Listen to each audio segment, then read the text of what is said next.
শসা, ধনেপাতা, পেঁয়াজ, লেবুর খোসা, লেবু, টমেটো। এখন মাখাবো, মাখাইয়ে তারপরে খাবো।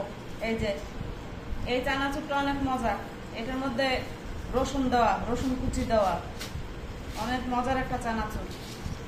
এখন আমরা চানাচুর মাখা খাবো, বেশি হয়ে গেছে, এত দেওয়া যাবে না। একটু করে আবার একটু বিট লবণ দিলাম। আমরা সন্ধ্যার সময় কি নাস্তা খাই সেটা দেখাবো আপনাদেরকে। এই যে সরিষার তেল দিয়ে দিলাম,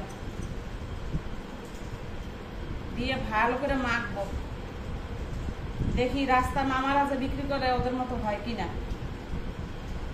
ট্রাই করি। মামাদের ওই ঝালমুড়ি মাখা, চানাচুর মাখা তো অনেক মজা হয়, আমাদেরটা মজা হয় কিনা একটু দেখি, ট্রাই করে।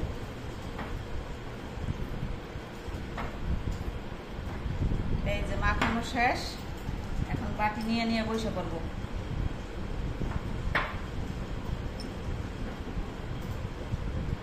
তিন বাটি, আমি বড় বাটিতে নিয়েই বসে পড়বো, বেশি খাই তো। ভালো থাকবেন সবাই, আল্লাহ হাফেজ।